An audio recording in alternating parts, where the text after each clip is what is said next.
I worked 40 years as a nurse in Portland, Oregon. 40 years of night shifts, of holding strangers' hands while they died, of missing my daughter's childhood so she'd never know what it felt like to go without. My late husband, Tom, died when Chelsea was 7, and after that, it was just the two of us in our little craftsman house in Selwood. I told myself every sacrifice was worth it. Every missed birthday, every double shift, every year I drove the same broken-down Toyota while Chelsea got everything she asked for. But somewhere along the way, my daughter stopped seeing a mother and started seeing an ATM. It began small, 100 here for textbooks, 200 there for insurance.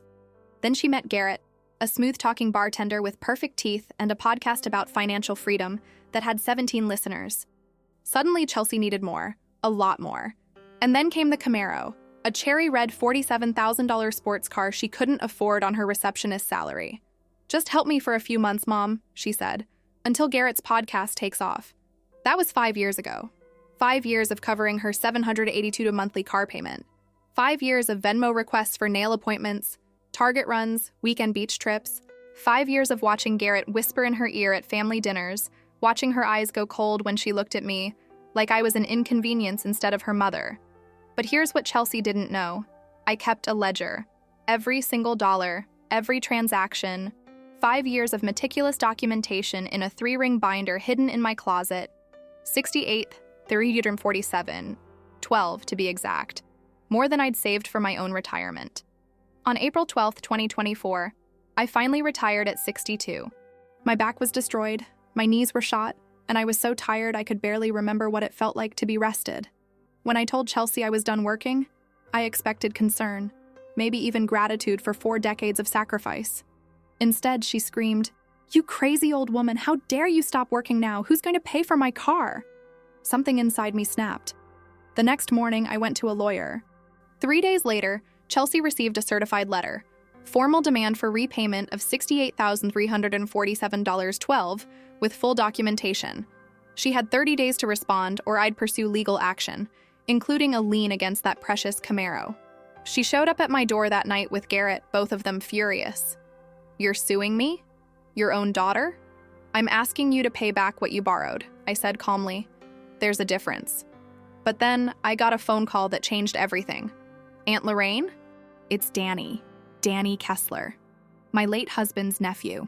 I hadn't heard from Danny in 15 years, not since Tom's funeral. He was calling from Seattle with information that made my blood run cold. Garrett wasn't who he claimed to be. His real name was Garrett Castellano, and he was a con artist who'd run the same scam in at least 7 cities, targeting women with family money, isolating them, bleeding them dry, then disappearing.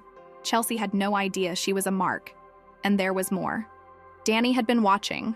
For months, he'd been posing as a fake business consultant, befriending Garrett, documenting his plans.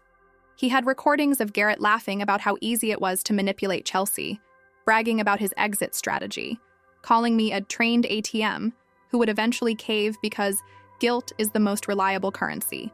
My daughter was being used, turned into a weapon against me, and she was so deep in Garrett's manipulation that she couldn't see it. I had a choice to make. I could let the lawsuit proceed, watch Chelsea lose everything, and learn the hardest possible lesson about trust and consequences. It would be justified. It would be fair. She'd called me a crazy old woman. She'd told me I wasted my life. She'd chosen a con artist over her own mother. Or I could do what my late husband would have done. I could fight for her, even when she didn't want to be saved. I called Danny back. "Can you get Garrett to meet me? Tell him I want to settle. Tell him I'm bringing cash." We met at a coffee shop on Division Street. I slid an envelope across the table. Not cash, but proof. Proof that I knew exactly who he was. Screenshots of his previous scams. Testimonials from other victims. Recordings of him planning to destroy my daughter. "You have 48 hours, I told him. "Leave Portland. Leave Chelsea alone. Or I'll make sure every woman in this city knows your face." He left town that weekend. No goodbye. Just gone. Now comes the hardest part. Telling Chelsea the truth. Showing her the evidence. Watching her realize that the man she loved, the man she chose over her own mother, was a con artist who never cared about her at all. Watching her face the fact that she spent 5 years hurting me, using me, taking everything I had, all while being manipulated by someone who saw her as nothing more than a payday. Can a mother and daughter come back from this? Can you forgive someone who called you a crazy old woman? Can you be forgiven when you realize you were so wrong about everything? I don't know, but I'm about to find out. Because in 2 hours, I'm driving to Chelsea's apartment with a folder full of evidence. And either we burn this ledger together and find our way back to each other, or we let $68,000 and 5 years of pain destroy what's left of our family. My hands are shaking as I write this. The folder is on my passenger seat. The 3-ring binder with 5 years of documentation is in my trunk. And I'm asking myself the same question I've been asking for months. Is my daughter worth saving? Or have I already lost her? I guess I'm about to find out if love is stronger than betrayal. If grace is more powerful than a ledger. And if a crazy old woman can still save her daughter, even from herself. The thing about working nights for 40 years is that you stop noticing when the world sleeps. You become a creature of fluorescent lights and hushed voices, of code blues at 2 a.m., and the particular smell of hospital coffee that's been sitting on the burner since 10 p.m. You learn to read a heart monitor before you read a person's face. You forget what sunrise looks like from your own kitchen window. I'm telling you this because on April 11th, 2024, I watched my last hospital sunrise from the 6th floor nursing station at Providence Portland Medical Center, and I cried. Not the pretty kind of crying you see in movies, the ugly kind, the kind where your face gets blotchy and your nose runs and you have to press a wad of paper towels against your eyes because you're still technically on the clock, and Mr. Patterson in 604 needs his blood pressure checked in 10 minutes. Lorraine, honey, you okay? That was Shanice, one of the younger nurses who'd been on my unit for maybe 3 years. Sweet girl, worked hard, still believed she could save everyone. I waved her off. Just tired, I said, which wasn't a lie. I was tired. Bone tired. Soul tired. The kind of tired that starts in your feet and works its way up through your knees and settles permanently in your lower back like an unwelcome house guest. I'd been a nurse since 1984. 40 years. 4 decades of bedpans and IVs, of holding hands through bad news, of learning how to tell someone their mother wasn't going to make it without actually saying those words out loud. I'd worked through the crack epidemic, through HIV when everyone was still terrified to touch patients, through COVID when we wore trash bags because there weren't enough gowns. I'd missed Chelsea's 7th birthday because a teenager came in with a gunshot wound, and I couldn't leave until I knew he'd stabilized. I'd missed her high school graduation because we were short-staffed and someone had to cover the night shift. I'd missed so many Christmases that eventually Chelsea stopped asking if I'd be home. I told myself it was worth it. I told myself I was building something. A future for her, a safety net, a life where she'd never have to choose between rent and groceries like I did after Tom died. Tom. God, I still thought about him every single day. 22 years gone and I could still hear his laugh, still smell the Old Spice he wore, still remember exactly how his hand felt in mine when the doctor told us it was stage 4 and there was nothing they could do. Pancreatic cancer. 4 months from diagnosis to funeral. Chelsea was 7 years old and she didn't understand why Daddy wasn't coming home from the hospital. I had to explain death to a 2nd grader while figuring out how to pay for a funeral on a single nurse's salary. That's when the night shifts started. That's when I stopped being a person and became a paycheck. Lorraine? Shanice again, touching my shoulder. Your shift ended 20 minutes ago. Go home. I looked at the clock. 7:47 a.m. She was right. My last shift was over. 40 years. Finished. I should have felt relieved. Instead, I felt like I was standing at the edge of a cliff with no idea what was on the other side. I drove home through morning traffic in my 2009 Toyota Camry, the same car I'd been driving for 15 years because it was reliable and I couldn't justify the expense of something newer. The radio was broken, stuck on a country station that played the same 10 songs on repeat. I didn't bother fixing it. After a while, you stop noticing the things that are broken. My house sits on a quiet street in Selwood, one of those older Portland neighborhoods where the houses still have character and the trees are old enough to form canopies over the sidewalks. It's a small craftsman bungalow, built in 1927 with a front porch that sags a little on the left side and rhododendrons that Tom planted the year before he died. Those rhododendrons are older than Chelsea's memories of her father. Every spring they bloom, huge purple flowers that practically glow, and every spring I think about cutting them down because they're too painful to look at. But I never do.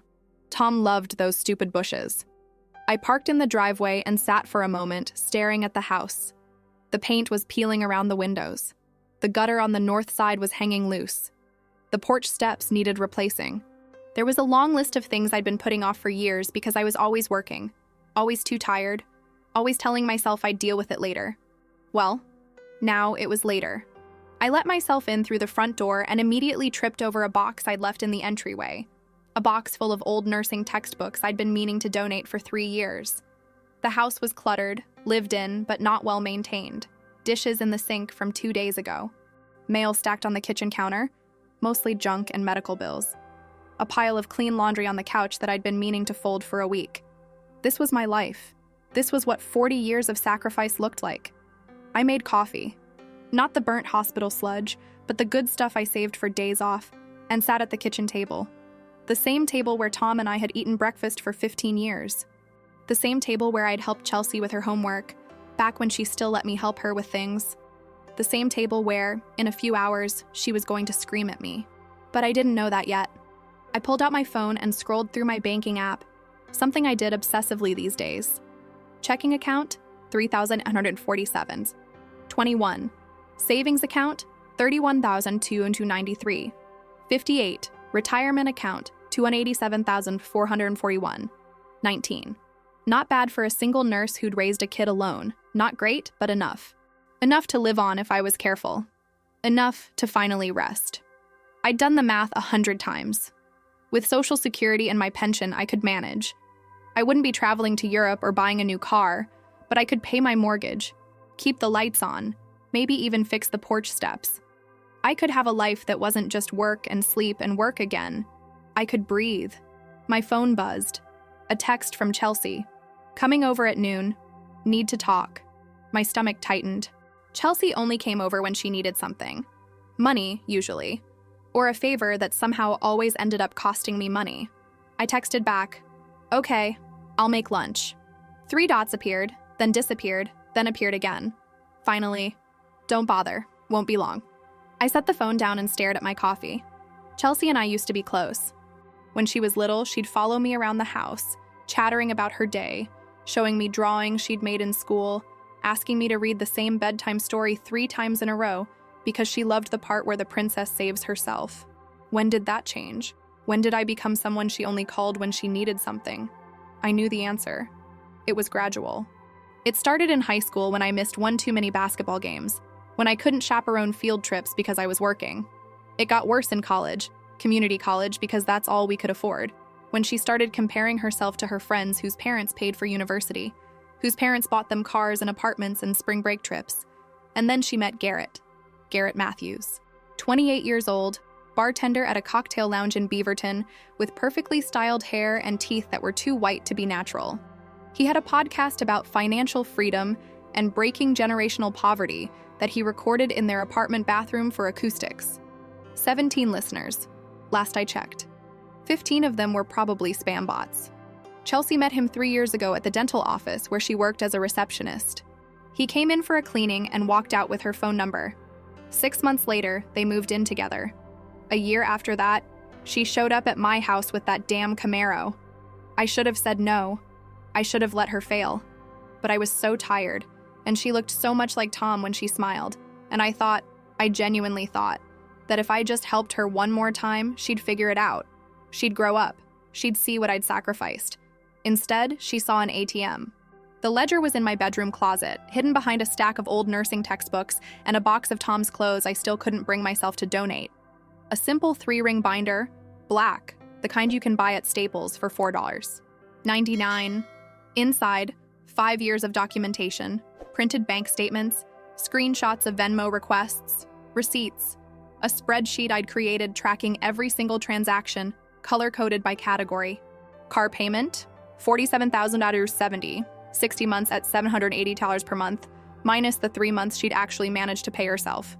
Credit card payments, $8,941, rent assistance, $6,200 utilities, $2,347, emergency expenses, $3,189, vet bills for the puppy she bought on impulse and gave away 6 months later, parking tickets, late fees, a designer purse she needed for a job interview she never went to.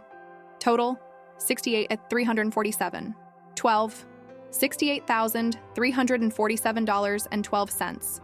More than I'd saved for retirement, more than Tom's life insurance payout, more than I'd spent on myself in the last decade combined. I closed the binder and shoved it back in the closet. My hands were shaking. I didn't know if it was anger or grief or just exhaustion finally catching up. At 11:47 a.m., I heard the Camaro pull into the driveway. You couldn't miss that car, cherry red with black racing stripes, the engine loud enough to wake the neighbors. Chelsea loved that car more than she loved most people. I met her at the door. She was wearing athleisure, expensive leggings, and a cropped hoodie that probably cost more than my weekly grocery budget. Her hair was freshly highlighted, blonde with lowlights that the stylist probably called dimensional. Her nails were long and perfectly manicured, some complicated design with glitter. "Hey, Mom," she said, not quite meeting my eyes. "Hey, sweetie, you want coffee?" "No, I'm good." She walked past me into the living room, her designer sneakers squeaking on the hardwood. She didn't sit, just stood there, arms crossed, looking everywhere except at me. "So," I said carefully, "what did you want to talk about?" She took a breath. "Garrett and I are thinking about buying a condo." Of course they were. That's a big step," I said. "Yeah, it's a really good investment. The market's crazy right now, but Garrett says if we don't buy now, we'll be priced out forever." She was talking fast, the way she always did when she was nervous or lying. "There's this place in Beaverton, 2 bedrooms, really modern, and the monthly payment would actually be less than what we're paying in rent." "That sounds great, Chelsea."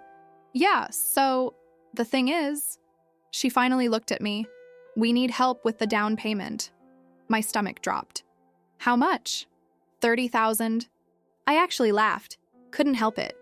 $30,000. "I know it's a lot, but Mom, this is an investment. We'll pay you back. We'll set up a payment plan and everything. Garrett's podcast is really taking off. He got 2 new sponsors last month. And I'm up for a promotion at work." She wasn't up for a promotion. She'd been a receptionist at that dental office for 4 years, and she'd never mentioned a promotion before. And Garrett's podcast wasn't taking off.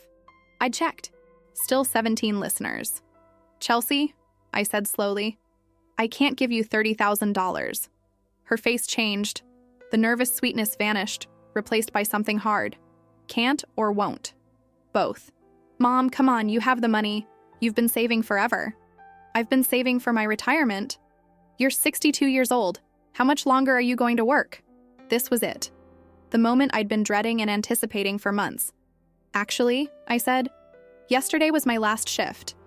I'm retiring." For a second, she just stared at me. Then her face went red. "You're what?" "I'm retiring. I'm done, Chelsea. I'm tired." "You're tired?" Her voice was rising. "You're tired? Are you kidding me right now?" "Chelsea, you crazy old woman, how dare you stop working now? Who's going to pay for my car?" The words hung in the air between us like smoke. I felt something inside me go very, very still. "Excuse me?" I said quietly. "You heard me. I have bills, Mom. I have expenses. Garrett and I are trying to build a life, and you're just going to, what? Quit? Give up? What am I supposed to do?" "You're 29 years old, Chelsea. You're supposed to take care of yourself." "Oh, that's rich coming from you. You've never taken care of yourself a day in your life. You're still driving that piece of shit Toyota. You're still living in this falling apart house. You dress like you shop at Goodwill." She was yelling now, pacing back and forth. "Maybe if you actually invested in yourself instead of hoarding money like some kind of miser, you'd understand what Garrett and I are trying to do." "Get out," I said. She stopped pacing. "What?" "Get out of my house." "Mom, get out." She laughed. Actually laughed. It was a mean sound, nothing like the laugh I remembered from when she was little. "Oh, so now you're going to play the victim? After everything I've been through? After I've had to watch you work yourself to death my entire life? After I've had to grow up without a father, with a mother who was never there?" Something cracked inside me. "You think I wanted to work nights? You think I wanted to miss your childhood? I did it for you, Chelsea. Everything I did was for you." "Well, maybe I didn't ask you to," she screamed. Maybe I would have rather had a mother who was actually present instead of a martyr who throws her sacrifices in my face every chance she gets. "I have never. You do it all the time. The sad looks, the heavy sighs, the I'm so tired routine. You want a medal for doing the bare minimum? For keeping me alive? Congratulations, Mom, you did what you were supposed to do." I couldn't breathe, couldn't think, couldn't process that this person, this cruel stranger, was my daughter. "Leave," I whispered. "Now." She grabbed her purse, headed for the door, then turned back. "You know what? Fine. Keep your money. Hoard it like a dragon. See how that works out for you when you're old and alone and no one wants to take care of you. The door slammed behind her. The Camaro's engine roared to life, and then she was gone. I stood in my living room for a long time, staring at nothing. The house was quiet except for the ticking of the clock on the wall, the same clock that had been ticking through 40 years of my life, counting down shifts and birthdays and moments I'd never get back. Then I walked to my bedroom, pulled the binder from the closet, and called Patricia Woe. Patricia had been a lawyer for 20 years, specializing in family law and elder care. I'd met her when her mother, Mrs. Woe, was my patient back in 2018. Mrs. Woe had kidney disease and needed dialysis 3 times a week. She was terrified of needles, terrified of hospitals, terrified of dying. I'd stayed with her during treatments, held her hand, talked to her about her garden, her grandchildren, her life in Hong Kong before she immigrated. I'd snuck her extra pudding cups when the dietitian wasn't looking. I'd called Patricia at 3 a.m. when Mrs. Woe had a panic attack and needed to hear her daughter's voice. Mrs. Woe died in 2019. At the funeral, Patricia hugged me and said, "If you ever need anything at all, you call me." Now I was calling. "Lorraine?" Patricia's voice was warm, concerned. "Is everything okay?" "No," I said. "I need a lawyer." We met at her office the next morning. It was in one of those restored buildings in the Pearl District, all exposed brick and modern furniture. Patricia's office had floor-to-ceiling windows overlooking the Willamette River. I set the binder on her desk. I need to sue my daughter. Patricia didn't react, didn't judge. She just opened the binder and started reading. After 10 minutes, she looked up at me. "This is meticulous. I'm a nurse. Documentation is part of the job. Lorraine, this is over $68,000. I know. And you want to sue Chelsea for repayment?" "Yes." Patricia leaned back in her chair. "I have to ask, are you sure? This is your daughter. Once you file, there's no going back. Your relationship will never be the same." "It's already not the same," I said quietly. "Maybe it never was." Patricia studied me for a long moment. Then she nodded. "Okay, I'll do it pro bono." "Patricia, you don't have to." "My mother loved you," she said firmly. "You sat with her when I couldn't. You made her last year bearable. This is how I pay that back." The letter went out certified mail on April 16th. Formal demand for repayment of $68,347. 12. Itemized documentation attached. Chelsea had 30 days to respond. If she failed to pay or negotiate a payment plan, we would pursue legal action, including the possibility of a lien against the Camaro. I didn't sleep that night. Or the next night. I kept imagining Chelsea opening the envelope, reading the letter, seeing the spreadsheet with every transaction highlighted and categorized. Would she be angry? Hurt? Ashamed? Would she understand why I'd done it? On April 19th at 9:17 p.m., someone started pounding on my front door. I knew it was Chelsea before I even looked through the peephole. The pounding had a specific kind of fury to it. I opened the door but kept the screen locked. Chelsea was there, Garrett right behind her, both of them looking like they wanted to burn my house down. "You're suing me!" Chelsea shrieked. "You're suing your own daughter?" "I'm asking you to pay back what you borrowed," I said, my voice calm despite my racing heart. "There's a difference." "Borrowed? Borrowed? You gave me that money. You offered. I gave you some of it. You asked for the rest, and you said you'd pay it back. That's not how family works." Her face was blotchy, tears streaming down her cheeks. "You don't keep a ledger on your own child." "Why not?" I asked. "You kept a ledger on me." That stopped her, just for a second. Garrett stepped forward. "Mrs. Kessler, this is really inappropriate. Chelsea's been through a lot, and frankly, this feels like financial abuse." I looked at him then, really looked at him, at his perfect hair and his expensive watch and his smile that didn't reach his eyes. And I thought about all the times he'd been at family dinners, all the times he'd sat at my table and eaten my food and whispered in Chelsea's ear about how I was holding her back and living in the past. "Who are you?" I asked him. "Really?" Something flickered across his face. Just for a second. Then the smile was back. "I'm Chelsea's partner, and I care about her well-being." "Do you?" I said. It wasn't a question. Chelsea grabbed Garrett's arm. "Mom, please, don't do this. We can figure something out. I'll start paying you back, I promise. Just drop the lawsuit." 30 days, I said. That's what the letter says. You have 30 days to respond. I don't have $68,000. Then we'll work out a payment plan. With interest. Chelsea looked like I'd slapped her. You're going to charge me interest? Banks do. I'm not a bank. I'm your daughter. Then act like it, I said, and closed the door. I stood on the other side, listening to Chelsea sob and Garrett murmur something I couldn't quite hear. Then footsteps. The Camaro starting. The sound of them driving away. I walked to the kitchen, made chamomile tea I didn't drink, and sat at the table until sunrise. The thing about making a decision like this is that you can't unmake it. You can't take back the letter or the lawsuit or the look on your daughter's face when she realizes you're serious.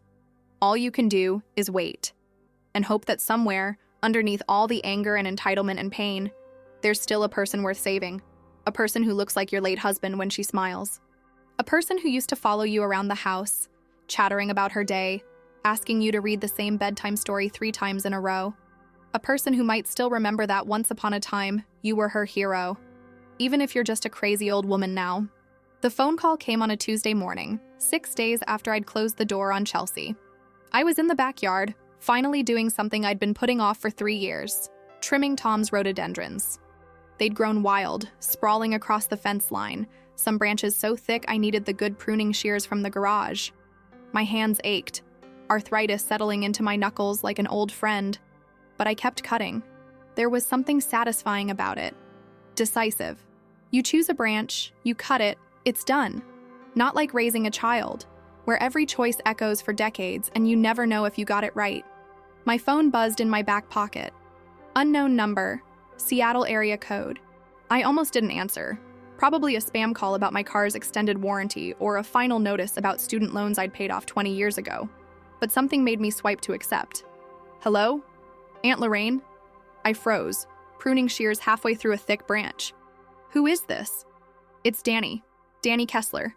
The name hit me like cold water. Danny. Tom's nephew. His sister Karen's boy. I hadn't heard from Danny since Tom's funeral in 2002. He'd been maybe 15 years old then. Awkward and quiet, standing at the back of the church in an ill-fitting suit. Danny? I repeated, confused. How did you get this number? I need to tell you something about Garrett. My blood went cold. I set down the shears, my hand suddenly unsteady. What about him? Danny took a breath and I could hear the nervousness in it. Can we meet? In person? I'm actually in Portland right now. I drove down last night. Danny, what's going on? Please, Aunt Lorraine. There's a coffee shop on Hawthorne near 20th. Can you meet me in an hour? I should have said no. I should have demanded answers right then. But something in his voice, urgency mixed with shame, made me agree. 1 hour, I said. And you better tell me what this is about. The coffee shop was one of those Portland places that looked like someone's living room exploded into a cafe. Mismatched furniture, local art on the walls, a chalkboard menu with too many options. I arrived early and ordered a drip coffee I didn't want, just to have something to hold. Danny walked in at exactly 10 a.m. I barely recognized him. The awkward 15-year-old had grown into a man. 37 now, I calculated quickly. Tall like Tom had been, with the same dark hair, though Danny's had gray threading through the temples. He wore glasses and a tech company hoodie, the uniform of Seattle transplants. He spotted me and walked over, his face tight with something that looked like guilt. Aunt Lorraine, he said, sliding into the chair across from me. Thank you for coming. Start talking, I said. No preamble, no small talk. I was too old and too tired for games. Danny wrapped his hands around his coffee cup. He'd ordered before sitting down, which meant he'd been here earlier, waiting, watching for me. I need to tell you about Garrett Matthews. But first I need to apologize for disappearing. After Uncle Tom died, I should have stayed in touch. You helped my mom so much and Danny, I interrupted. Garrett. Now. He nodded, swallowed hard. 2 months ago, I was scrolling through Facebook and I saw Chelsea's profile. I hadn't seen her since she was, 9? 10? But I recognized her. She looks like Uncle Tom. My throat tightened, but I didn't say anything. She had all these photos with this guy, Garrett. And something about him bothered me. The way he posed, the captions, something felt off. So I ran a reverse image search on his profile picture. A what? It's this thing where you can search for where else a photo has been used online. And I found him. Different name, different city, but same face. He was running a cryptocurrency scam in Tacoma in 2021. Got shut down, but nothing criminal ever stuck. Then I dug deeper. Danny pulled out his phone and opened a folder of screenshots. Garrett Matthews isn't his real name. It's Garrett Castellano. He's 32, from Spokane originally. He has a pattern. He targets women with family money. Usually women in their late 20s, early 30s, who are close to their parents or have access to family resources. He dates them, isolates them, convinces them their families are toxic or holding them back, and then systematically drains whatever money he can access. I stared at the screenshots. Different women, different cities, same story. A Facebook post from a woman in Olympia. If anyone knows Garrett Matthews, real name Garrett Castellano, he's a con artist. He borrowed $15K from me and disappeared. A Reddit thread from someone in Eugene detailing how Garrett convinced her to take out credit cards in her name for his business venture. How many? I whispered. At least 7 that I could verify. Probably more. My hands were shaking. I set down my coffee before I spilled it. And Chelsea doesn't know? I don't think so. He's good, Aunt Lorraine. He makes them feel special, like they're the only one who understands him. He talks about his rough childhood, his dreams, how everyone else has given up on him, and then he slowly turns them against their families. Why didn't you tell me sooner? Danny's face flushed. I wanted to, but I wasn't sure how. We hadn't spoken in 15 years.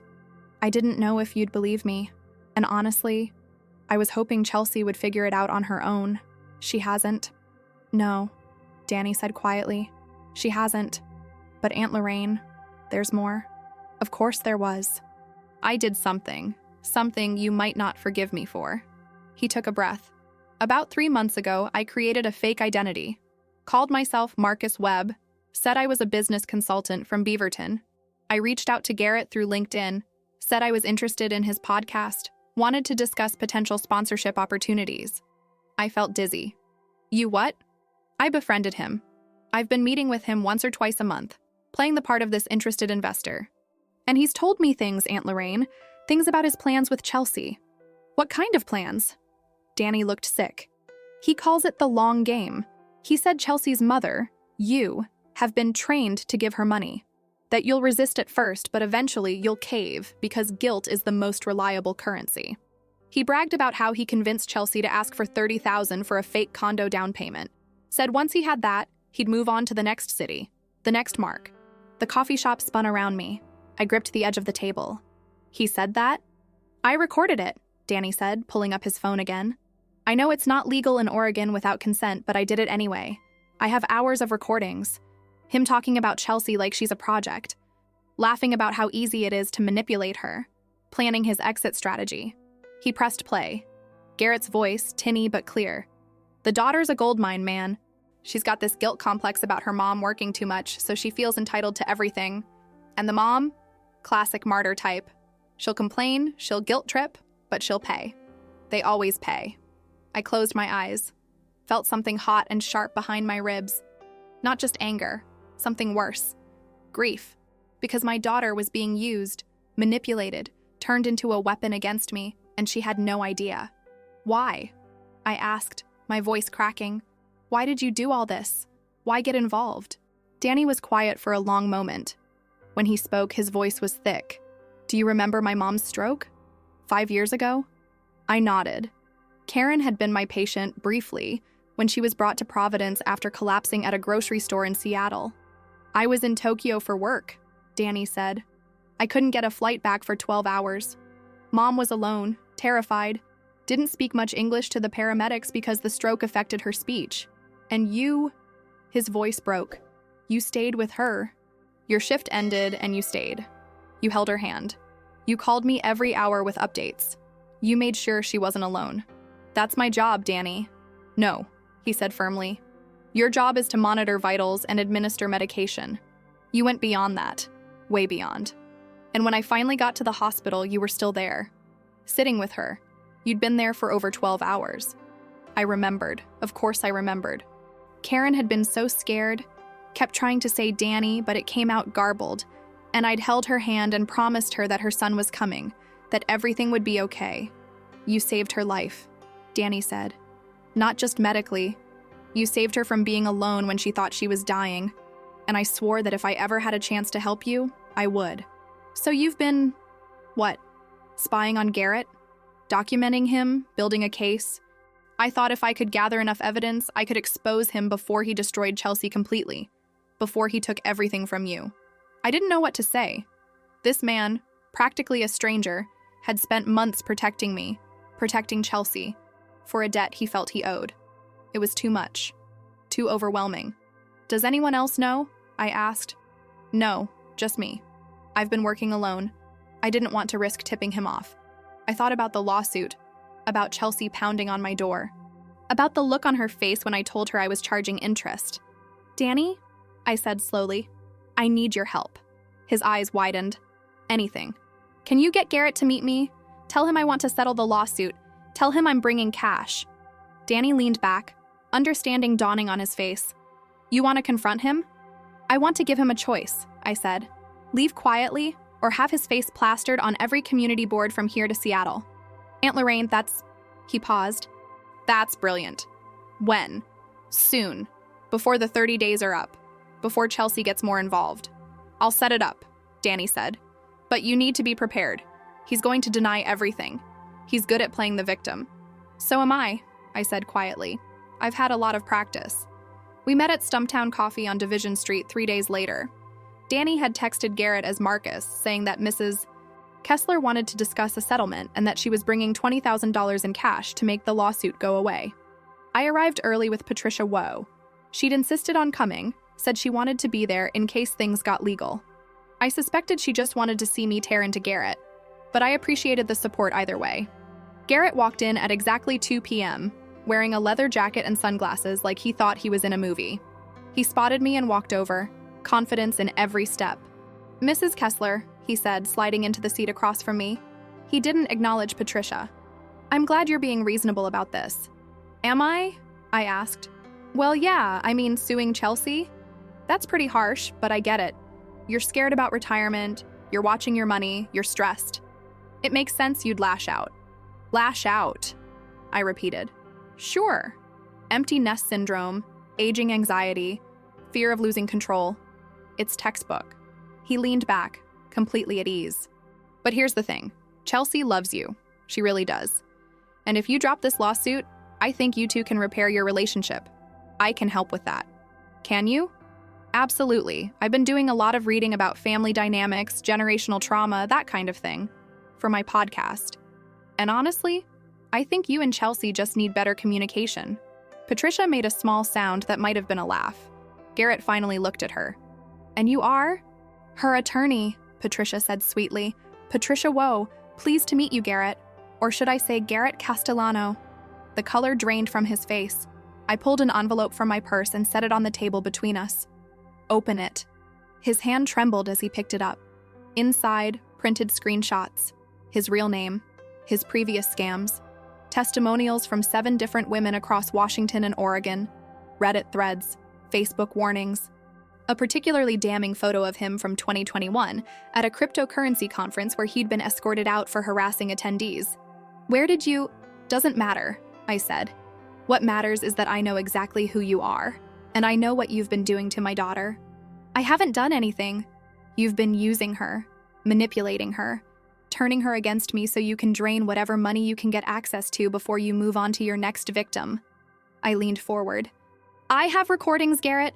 Hours of them. You bragging to Marcus Webb about your plans, your exit strategy, how easy it is to manipulate Chelsea because she has a guilt complex. His eyes darted around the coffee shop, looking for exits, looking for help, looking for anything. That's illegal recording. You can't use that.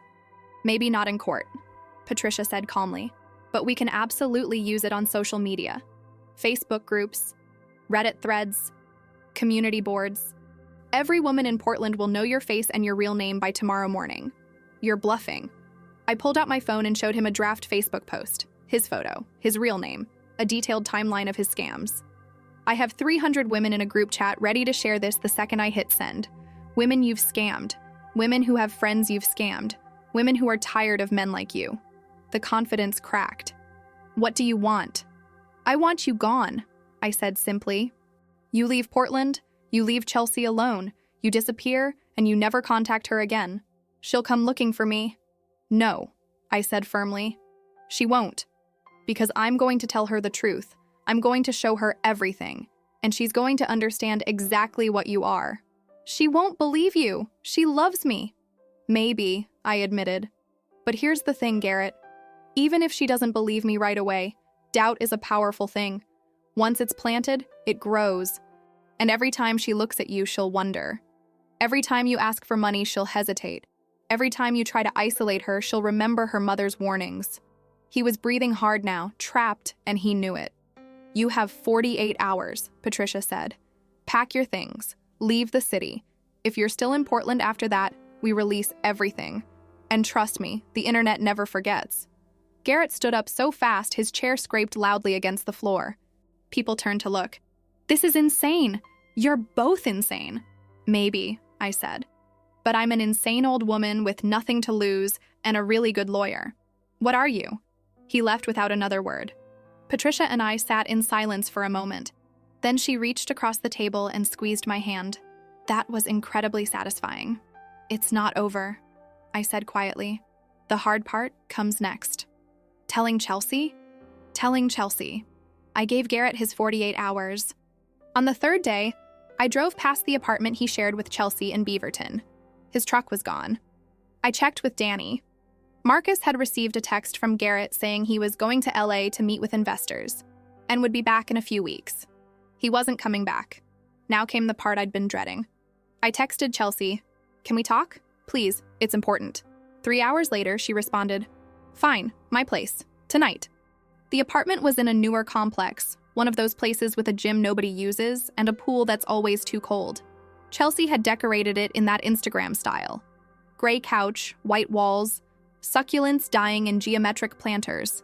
She opened the door in sweatpants and an oversized shirt, her hair in a messy bun. She looked exhausted. Looked, honestly, like I felt. "Where's Garrett?"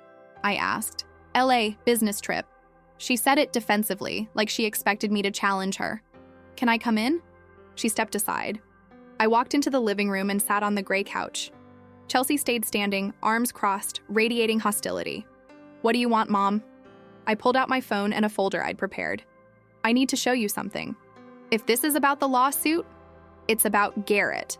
Her face hardened. "No, I'm not doing this. You don't get to attack my boyfriend just because you're mad at me. Chelsea, please, just look." I held out the folder. She didn't take it. "Mom, I know you don't like Garrett. I know you think he's using me or whatever, but you don't know him like I do. He's been there for me. He believes in me. He doesn't treat me like a child. Unlike me." I didn't say that. "You didn't have to." I set the folder on the coffee table.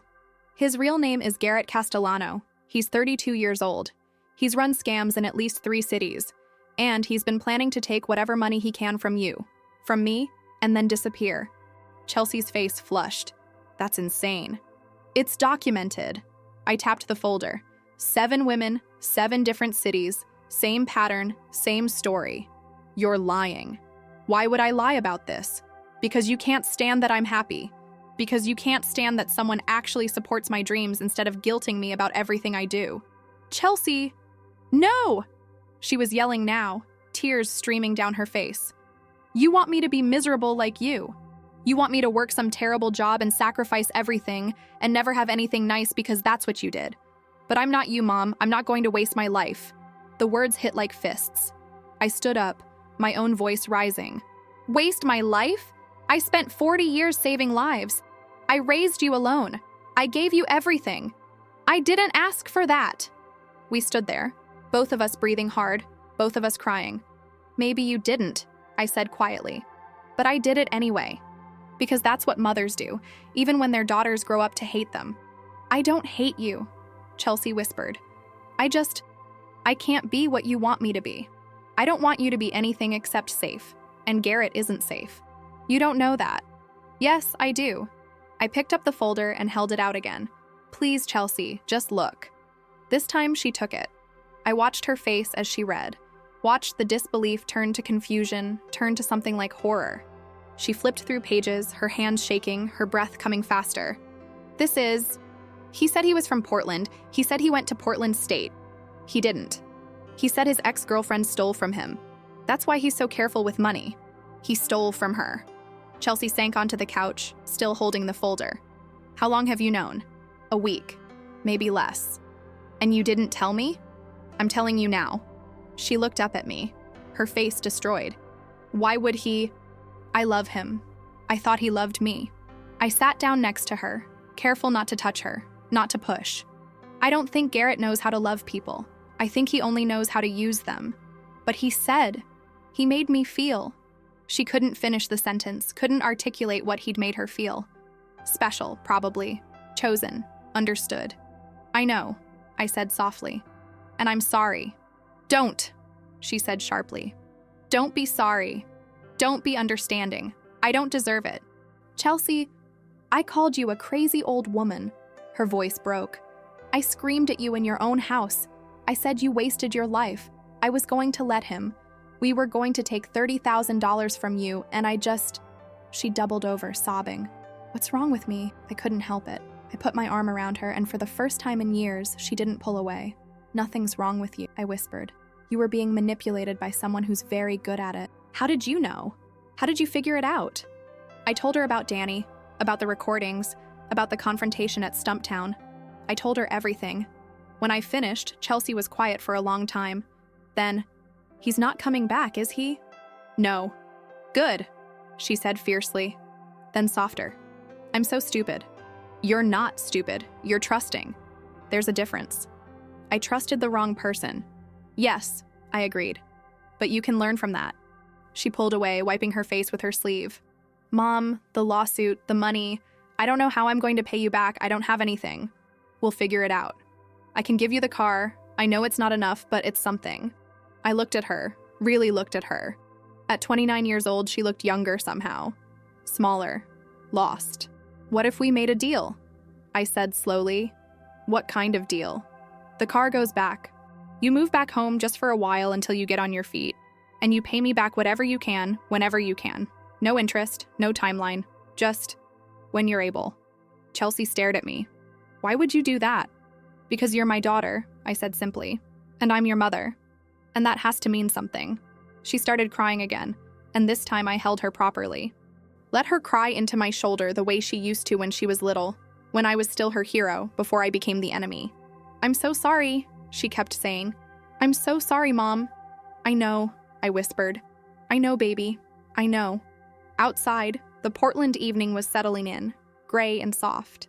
Inside that apartment, in that Instagram-perfect living room with its dying succulents and gray couch, something began to shift. It wasn't forgiveness. Not yet. It wasn't healing. Not completely. But it was a start. And sometimes that's all you can ask for. The Camaro went back to the dealership on a Tuesday morning in May. I drove Chelsea there. She couldn't bear to do it herself. She sat in the passenger seat of my old Toyota, staring out the window at the Portland streets sliding by, not saying much. The dealership was in Gresham, one of those sprawling lots with inflatable tube men and banners screaming about Memorial Day sales. We pulled into the parking lot and I could see the Camaro sitting where Chelsea had left it the night before. Cherry red, black racing stripes gleaming in the weak morning sun. 5 years of payments, 5 years of my money, 5 years of a lie Chelsea had told herself about who she was and who she could be. You don't have to come in, Chelsea said quietly. I can do this part alone. Are you sure? She nodded, unbuckled her seatbelt. Then she paused. Mom? Thank you. For driving me. For everything. I squeezed her hand. I'll be right here when you're done. I watched her walk across the parking lot, shoulders back, trying to be brave. She disappeared into the dealership office, and I sat in my car listening to the broken radio play the same Carrie Underwood song it always played, thinking about all the things we lose and why. She came out 20 minutes later, empty-handed, her face blotchy from crying. She got into the passenger seat and pulled the door shut. It's done, she said. Okay. They said I'll still owe about $4,000 because of depreciation and the early termination. But it's better than the full loan. We'll figure it out. She turned to look at me. Mom, you keep saying that. We'll figure it out. But I need to figure it out. This is my mess. Then figure it out, I said gently. But you don't have to do it alone. We drove home in silence. Not the angry silence we'd had for months, but something softer. The silence of two people who'd been through a war together and were still finding their way back to words. Chelsea moved back into her childhood bedroom that weekend. The room was exactly as she'd left it 6 years ago when she moved in with Garrett. Faded Twilight posters on the walls, a bookshelf full of young adult novels she'd loved in high school, a desk with stickers peeling off the drawers, her old bed with the purple comforter she'd picked out when she was 14. I helped her carry boxes up from her apartment. Not much. She'd sold or donated most of her furniture, keeping only clothes and personal items. The Instagram-perfect life she'd been building fit into 6 cardboard boxes and 2 suitcases. "This is so depressing," Chelsea said, standing in the middle of her old room, looking around at the teenage shrine to a person she no longer was. "It's temporary," I reminded her. "Is it? I'm 29 years old and I'm living with my mother. I have $4,000 in debt, no car, and a job that barely pays my phone bill. This feels pretty permanent." "Then change it." She looked at me sharply. "Just like that?" "No, not just like that. But day by day, choice by choice." I sat down on her old bed, the springs creaking. "Chelsea, you spent 5 years letting someone else make decisions for you. Now you get to make your own. That's not depressing. That's freedom." "Doesn't feel like freedom." "Not yet," I agreed. "But it will." She got a second job 3 days later, waitressing at a diner on Hawthorne called the Tin Shed. The pay was minimum wage plus tips. The hours were brutal, but she took it without complaint. I'd watch her come home at 11 at night smelling like fryer grease and coffee, counting out her tips at the kitchen table, carefully putting half into an envelope labeled Mom and half into one labeled Debt. "You don't have to give me money every week," I told her after the second Friday. "We agreed you'd pay me back when you could." "I can now," she said simply. "It's not much, but it's something." The first envelope had $63 in it, mostly ones and fives. Money she'd earned herself, carrying plates and refilling coffee and smiling at customers even when her feet hurt and her back ached. I put it in a drawer and didn't deposit it. Just kept it there, those wrinkled bills, because they meant something more than money. May turned into June. Portland's weather warmed up, the rain finally giving way to those perfect Pacific Northwest days where the sky is impossibly blue and the air smells like roses and fresh-cut grass. Chelsea and I fell into a routine. I'd make coffee in the morning, the good stuff, not the hospital sludge, and she'd stumble down from her room, bleary-eyed, smelling like shampoo. We'd sit at the kitchen table, sometimes talking, sometimes not. She told me about the diner customers, the regular who always ordered the same thing, 2 eggs over easy, wheat toast, hash browns, coffee black, and tipped exactly 15%. The couple who came in every Sunday after church and prayed over their meals. The college students who stayed for hours, nursing 1 cup of coffee and leaving dollar tips. I told her about my retirement, about finally getting to sleep past 6 a.m., about starting to read again, real books, not just nursing journals, about the physical therapy I'd started for my back and knees, trying to undo 40 years of damage. We were learning how to be around each other again, learning what to say and what to leave alone, learning that sometimes silence was okay, that it didn't have to mean anger or resentment, but some things we still couldn't talk about, like Garrett. Chelsea never mentioned his name, never talked about where he might be or whether he'd tried to contact her. I didn't ask, but I could see the weight of it in her shoulders, the way she sometimes stared at nothing, her face going distant. One night in late June, I came downstairs at 2 a.m. to get water and found her sitting in the dark living room, scrolling through her phone. "Can't sleep?" I asked. She jumped, nearly dropping her phone. "God, Mom, you scared me. Sorry." I sat down next to her on the couch. "What are you doing?" "Nothing. Just looking at old photos." I glanced at her phone screen. It was a picture of her and Garrett at Cannon Beach, both of them laughing, the ocean behind them. She looked happy, young, unburdened. "When was this?" I asked. 2 years ago, right after I got the Camaro. We drove to the coast for the weekend. Stayed in this terrible motel, but it didn't matter because we were together and everything felt... She trailed off. "Felt what?" "Possible," she whispered. "Like my life was finally starting. Like I was finally becoming who I was supposed to be. And now? Now I know it was all fake. He didn't love me. He didn't even like me. I was just a means to an end." She looked at me, her eyes wet. "How do you come back from that? How do you trust yourself again when you got everything so wrong?" I thought about Tom. About the months after he died when I'd wake up and forget he was gone, reaching across the bed for him.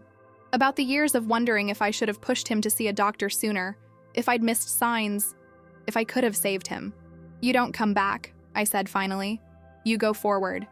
You take what you learned and you carry it with you, and you forgive yourself for being human. I don't know how to do that. Neither did I. But you learn. She deleted the photo while I sat there. Just pressed the button and it was gone. Then she deleted another one.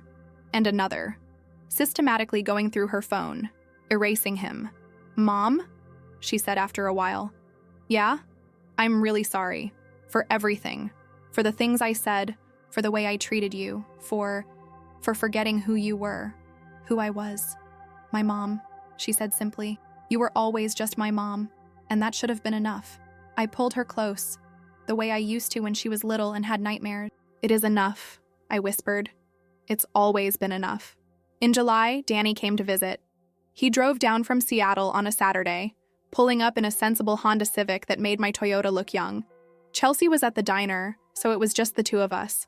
Me and this nephew I barely knew, who'd saved my daughter from a man who would have destroyed her. Aunt Lorraine, he said, hugging me on the front porch.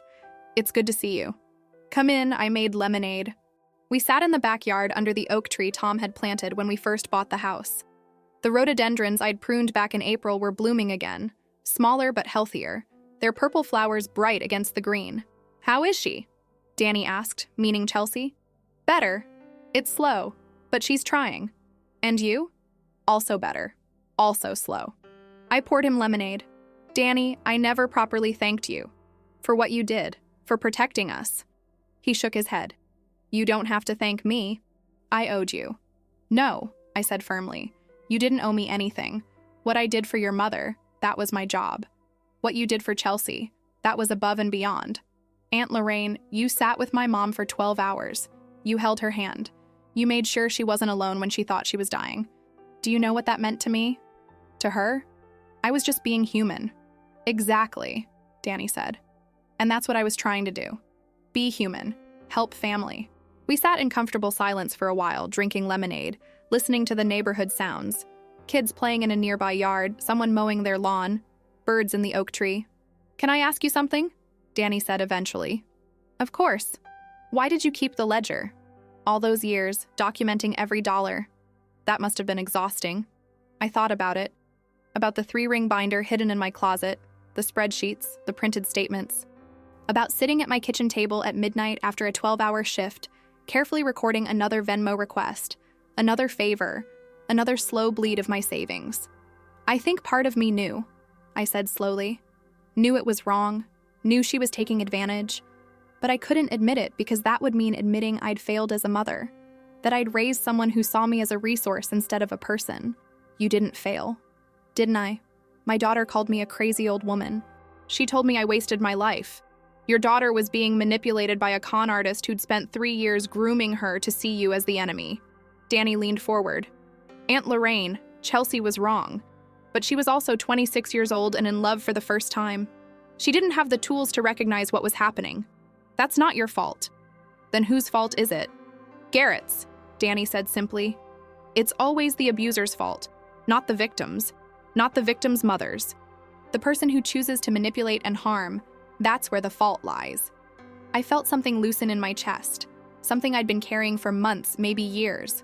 The weight of wondering if I'd done everything wrong. Thank you, I whispered. For what? For saying that. For meaning it. Chelsea came home from the diner around 4, tired and smelling like bacon. She stopped short when she saw Danny sitting in our backyard.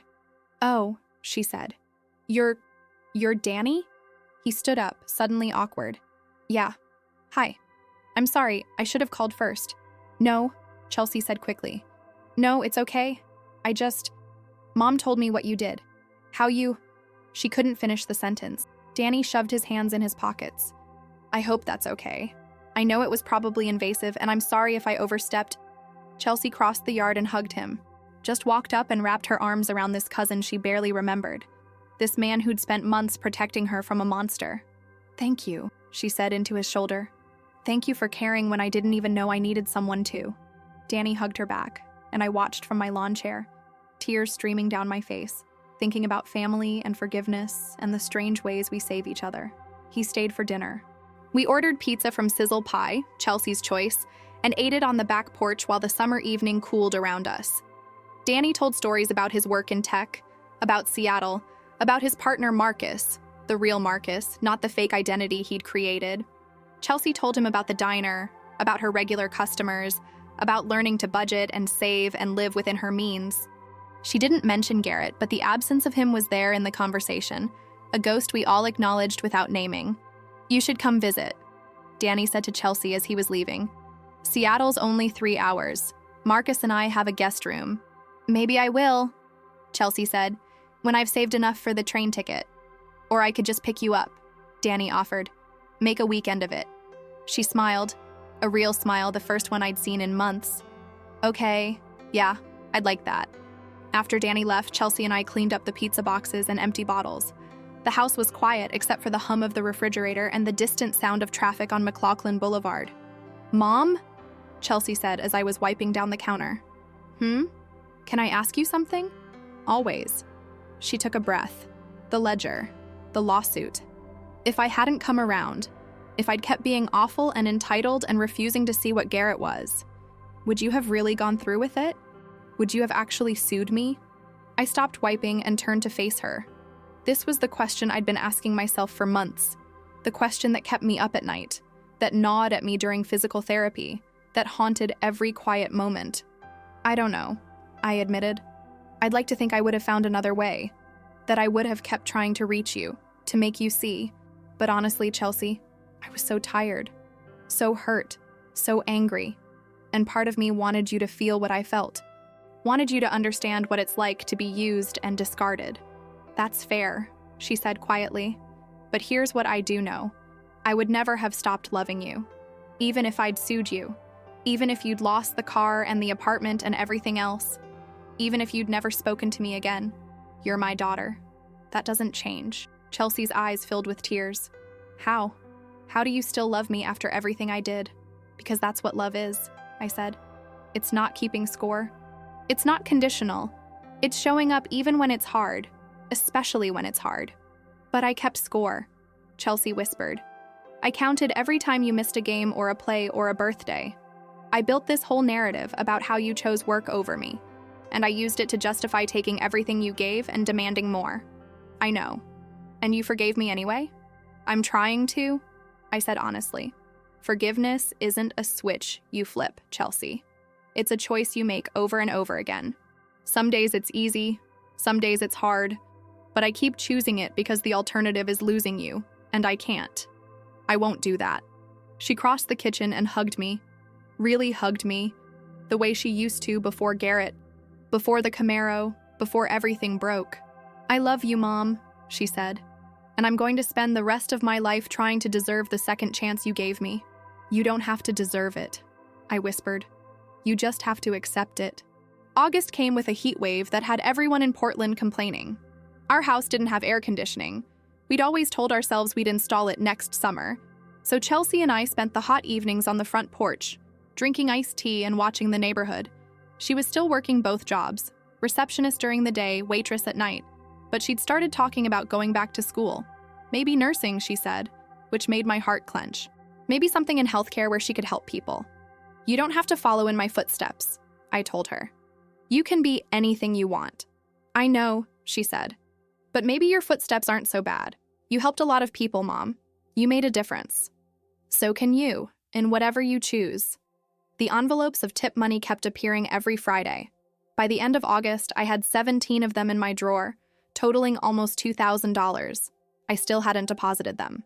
I was thinking about using them for something else, maybe a fund for Chelsea's education, or a down payment on a reliable used car, or just saving them as proof that she'd meant it when she said she'd pay me back. On the last Sunday of August, Chelsea suggested we go to Mass. I was surprised.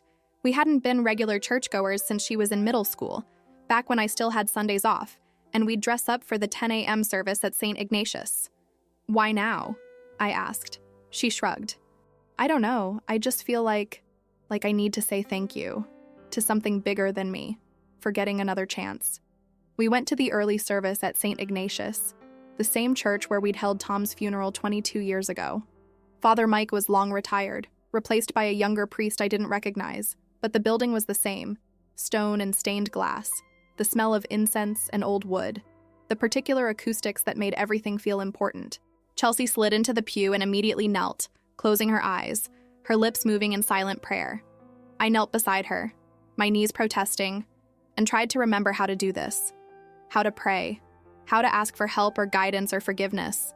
The thing about being a nurse for 40 years is that you see too much suffering, too much randomness, too much proof that bad things happen to good people for no reason at all. It makes it hard to believe in a God who cares, who intervenes, who listens.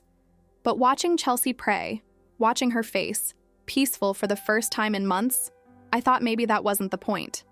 Maybe God wasn't about fixing things or preventing pain. Maybe God was about showing up anyway, about choosing love when hate was easier, about forgiving when you'd earned the right to punish. Maybe God was in the choice. After Mass, we stopped at the Tin Shed for breakfast. Chelsea's treat, she insisted, with her tip money. We ordered big plates of eggs and hash browns and toast, comfort food that tasted better because we were eating it together.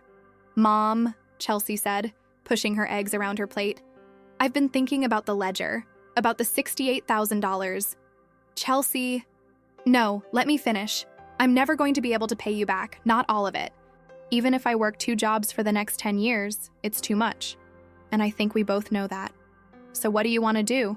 "I want to let it go," she said simply. "Not forget it. Not pretend it didn't happen. But stop letting it define us.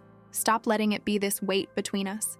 I thought about the 3-ring binder in my closet, about the spreadsheets and the printed statements and the 5 years of documentation, about all the hours I'd spent building a case against my own daughter. "Okay," I said. "Okay. We let it go. Just like that. Just like that." Chelsea's eyes filled with tears. "I don't deserve you." "Good thing love isn't about deserving," I said, echoing my own words from weeks earlier. We finished breakfast and drove home through the Portland streets, past the coffee shops and boutiques and bike lanes, past the murals and food carts and homeless camps, past all the complicated messiness of a city trying to be something better than it was. That night, I took the ledger from my closet. 3-ring binder, black, the kind you can buy at Staples for $4.99. Inside, 5 years of documentation. 5 years of hurt and anger and betrayal turned into numbers and screenshots. I carried it downstairs to where Chelsea was watching TV in the living room. "Here," I said, handing it to her. "This is yours now." She opened it, flipped through the pages, saw herself reflected in numbers and dates and Venmo requests, saw the proof of how far she'd fallen, how much she'd taken, how deeply she'd hurt me. "What do you want me to do with it?" she asked quietly. "Whatever you need to do. Keep it as a reminder. Burn it as a symbol. I don't care. It's not mine anymore." Chelsea stood up and walked to the kitchen. I heard the back door open, heard her footsteps on the deck. I followed her outside. She was standing by the grill Tom used to use for summer barbecues, the ledger open in her hands. She looked at me. "Can I?" she asked. "Yes." She tore out the first page, the spreadsheet, the one with the total at the bottom, 68,347. 12, and fed it into the grill. Then the next page, and the next, methodically destroying the evidence, the numbers, the case against herself. I watched the papers curl and blacken, watched the smoke rise into the August evening, watched 5 years of hurt turn to ash. When it was done, Chelsea closed the empty binder and set it aside. "I'm still going to pay you back," she said. "However long it takes. Whatever I can afford. But the number doesn't matter anymore." "No," I agreed. "It doesn't." We stood together in the backyard, watching the last embers die, and I thought about ledgers and grace and the strange mathematics of forgiveness. How sometimes the only way to balance the books is to stop counting. September arrived with cooler temperatures and the first hints of rain. Chelsea had her first day of classes at Portland Community College, an introduction to biology course, the first step toward maybe someday becoming a nurse. I drove her to campus that first morning, watching her walk toward the building with a used backpack and borrowed textbooks, and I felt something I hadn't felt in years. Pride. Not pride in her accomplishments or her intelligence or her potential, pride in her courage, in her willingness to admit she'd been wrong, In her choice to start over, even when it was hard and embarrassing and meant living in her childhood bedroom at 29. She called me that afternoon from a break between classes. "Mom, I'm the oldest person here. Everyone else is like 18. So it's weird.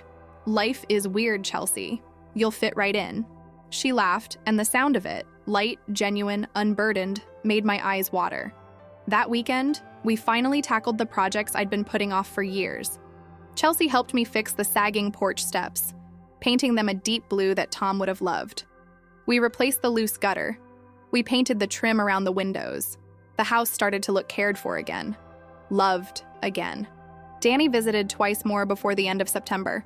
Once with Marcus, who turned out to be gentle and funny and exactly the kind of person Danny deserved. The four of us had dinner at the house, Chelsea's choice again. She made spaghetti and meatballs from a recipe she'd found online, and it was only slightly burned. To family, Danny toasted, raising his glass of cheap wine. The ones we're born with and the ones we choose. To second chances, Chelsea added. To coming home, I said quietly.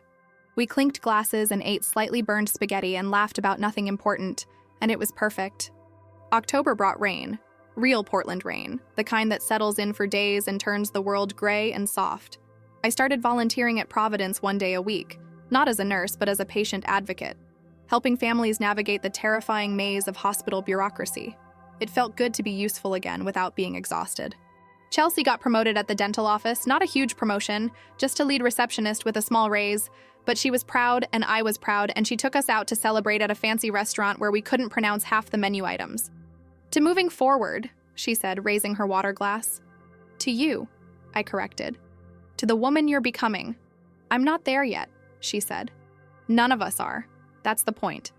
On the anniversary of my retirement, April 12th, exactly 1 year after Chelsea had called me a crazy old woman, we went back to Cannon Beach. It was Chelsea's idea. I need to make new memories, she explained.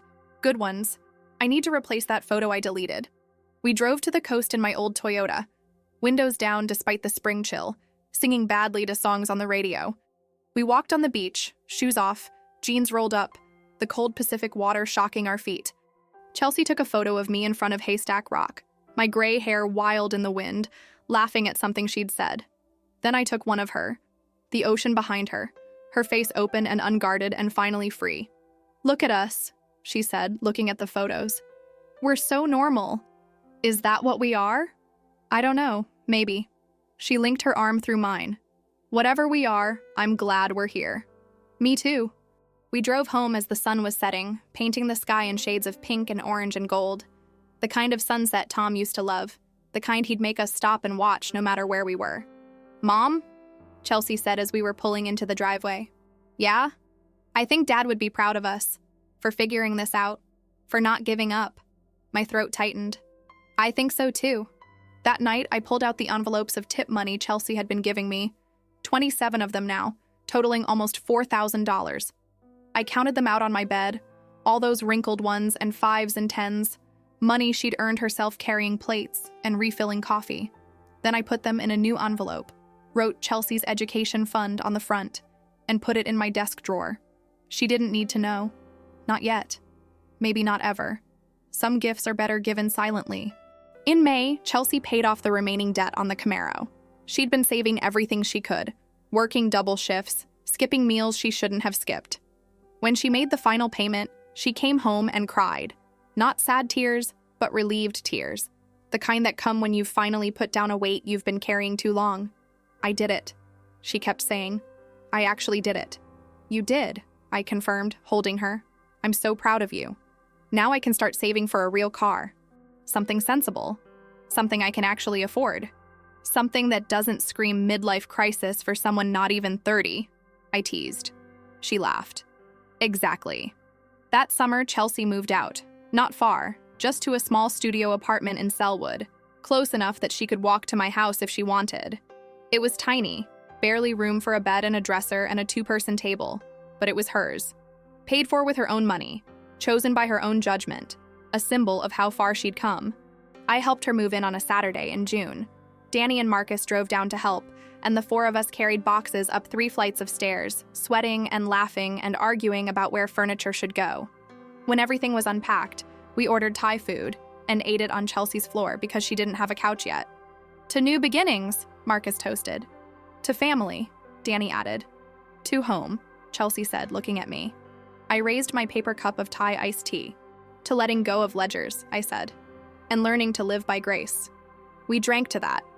After Danny and Marcus left, after the Thai food containers were thrown away and the apartment was quiet, Chelsea walked me out to my car. You okay? I asked. First night in your own place is always weird. I'm good. I'm really good. She hugged me. Thank you, Mom, for everything. For not giving up on me when you had every reason to. Thank you for coming home, I said, even when it was hard. I drove back to my house, our house, Tom's house, the house where I'd raised a daughter and learned to be alone and figured out what forgiveness looked like. Inside, it was quiet. Chelsea's room was empty again, the bed stripped, the Twilight posters finally taken down, just a room waiting for whatever came next. I made tea and sat at the kitchen table, the same table where Tom and I had eaten breakfast for 15 years, where I'd helped Chelsea with homework, where she'd screamed at me a year ago about stopping work and paying for her car. The same table where we'd found our way back to each other.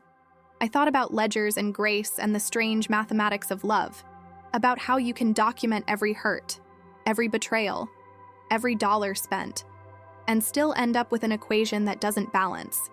About how sometimes the only answer is to stop counting, to throw the spreadsheet in the fire and start over with addition instead of subtraction, to measure in moments instead of money, to understand that the most valuable things, love, forgiveness, second chances, can't be tracked in a 3-ring binder or a bank account. I pulled out my phone and texted Chelsea.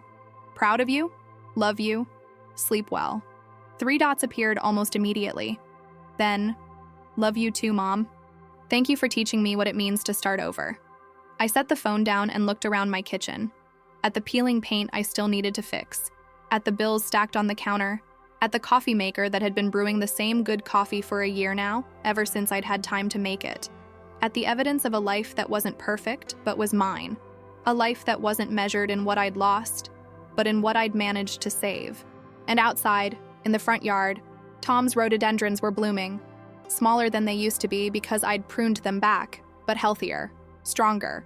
Purple flowers glowing in the Portland twilight. A reminder that sometimes you have to cut things back to help them grow.